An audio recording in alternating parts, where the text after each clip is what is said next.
한국도로교통공단 TBN 교통방송입니다.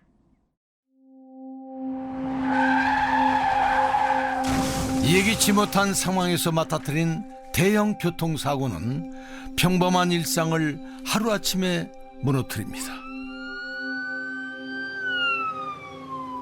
두 손으로 무언가를 잡고 두 다리로 걷는 일조차 불가능해지고 생계를 위한 일터마저 떠나야 하죠.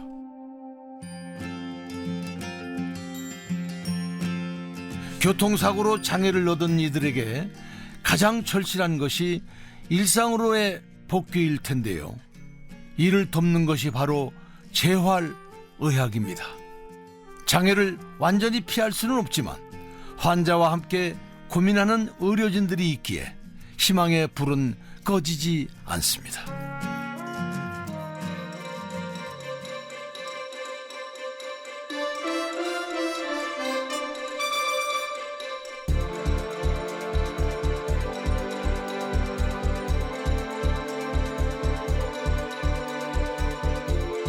TBN 스페셜 도로 위의 숨은 영웅 54화 사고의 아픔 그리고 재활의 빛 국립교통재활병원 이자호 교수 네 번째 이야기.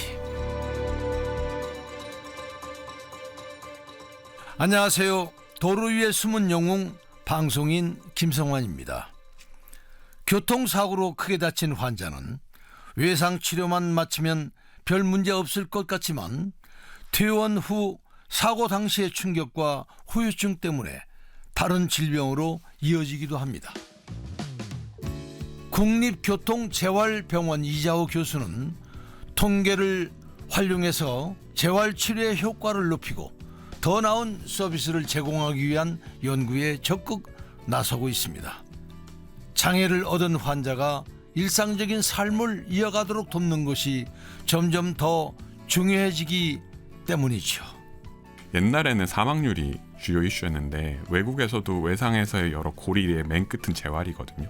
그래서 이 재활의 고리를 누가 좀 채워줬으면 좋겠다라는 요구들이 있으셔가지고 저희가 그 재활도 하고 그다음에 전체 우리나라에서 건강보험 자료나 자동차 사고 자료를 요즘에 빅데이터 청구 자료 이런 연구들이 많이 있는데 분석을 해보니까 어떤 중증도 이상의 환자분들의 사망률이 최근 20년부터 21년 올라가고 있다.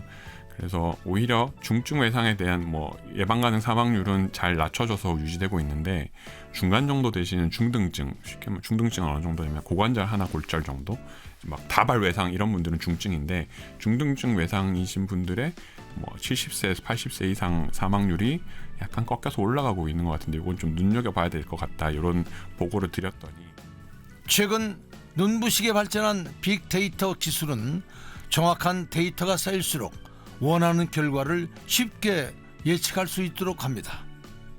퇴원 후에도 꾸준한 추적 조사가 이어진다면 발병 확률이 높은 질병을 조기에 발견을 해 건강한 삶을 이어갈 수 있고 치료비 부담도 크게 줄일 수 있을 겁니다.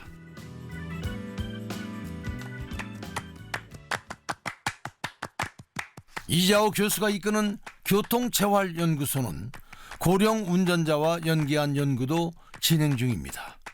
특히 외국처럼 조건부 운전면허 도입도 필요하다고 보고 있죠. 조건부 운전면허 이렇게 말하니까 되게 팍팍한 느낌인데 외국에서는 컨디셔널 라이센스거든요.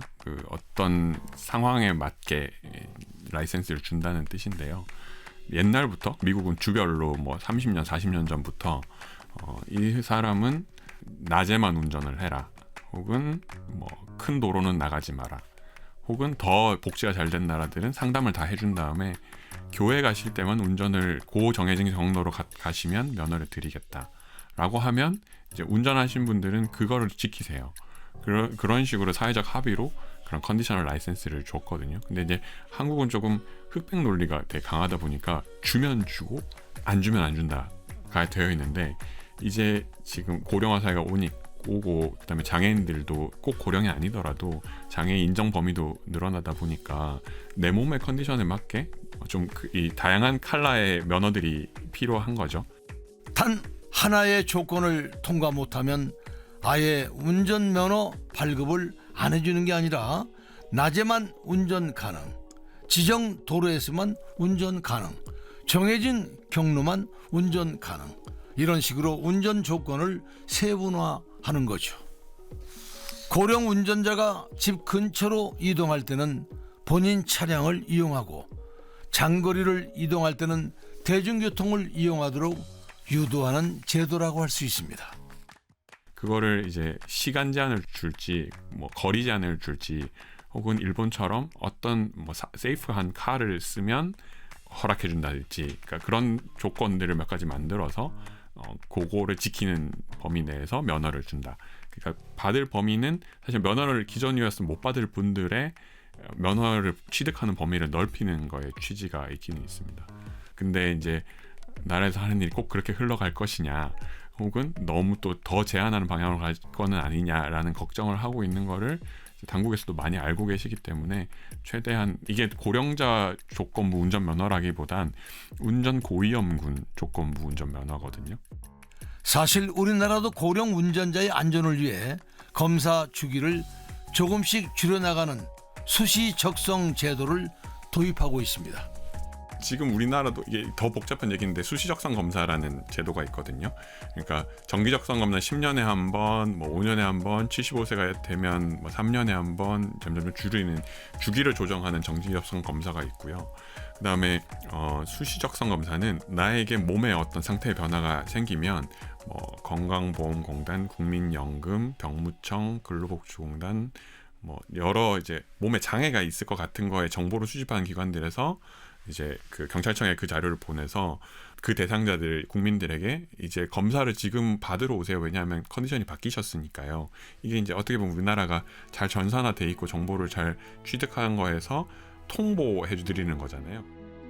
가장 안전한 것은 고령 운전자가 면허를 반납하는 건데 이때 주어지는 보상에 대해서는 불만이 많은 게 현실이죠. 다만 반납했을 때 우리나라는 현재는 좀 나아졌을 수도 있지만 뭐 정액의 어떤 교통카드 드리고 많은 정도인데, 뭐 예를 들면 뭐 대중교통 할인뿐만 아니라 일본 같은 경우는 택시 요금 할인, 마트 무료 배송 서비스 제공, 뭐 예금 금리 우대, 뭐 여러 가지를 그 노인의 생활 전반에 대한 제도의 개선, 그러니까 운전을 해야 되는 이유를 거슬러 올라가 보면 병원 가시거나 교회 가시거나 마트 가시거나 이기 때문에 그런 거에 관련된 거를 다 좀 건드리는 게 특징인 것 같고요. 고령 운전자가 운전을 계속해야 하는 상황이라면 대비책도 보완돼야 합니다. 예를 들면 응급 상황에서 도움받을 수 있도록 건강 상태가 기록된 서류를 의무적으로 차 안에 비치하도록 하고 안전장치가 마련된 차량만 운행할 수 있도록 하는 거죠. 그 요즘에는 이제 사실 고령화나 신체 장애가 더 많다 보니까 그 부분 내용까지 다 담은 좀 이제 전체적으로 밸런스가 있는 의료적 정보지를 차에 같이 가지고 다녀야 한다. 이제 이런 가이드가 좀 있기는 합니다. 사고가 났을 때도 사실 그게 좀 중요한 게 뭐 이 사람이 저혈당 때문인 건지 당뇨나 뭐 이런 것들이 있는 건지를 알 수 있기 때문에 뭐 그런 가이드들이 좀 있는 것 같고요. 그 우리로 치면 국토교통부에 그 지침을 받아서 그런 걸 특정 차량에는 표시를 하게 돼 있고, 그 차량을 구매하는 한정 면허가 있습니다. 그래서 그 차량 뭐 어떤 상태인지가 뭐 검사로서, 의학적 검사로서 확정이 되면 차량을 구매하실 때는 이거 붙은 차만 운전하세요. 그 차에 이제 붙어 있는 기능은 뭐 제동 장치라든가 이제 요즘에 조금씩 알려지고 있는 그런 자동차의 에이다스 장치, 그런 장치들이 이제 장착되어 있는 차들을 이제 서포트카라고 부르거든요. 그래서 그거를 이제 내가 그 기능은 잘 모르지만 이 차를 타면 쓸 수 있는 거를 구매를 유도하는 식으로 조건부 면허를 형성하는 것도 이제 일본이 얼마 전에 도입을 했습니다.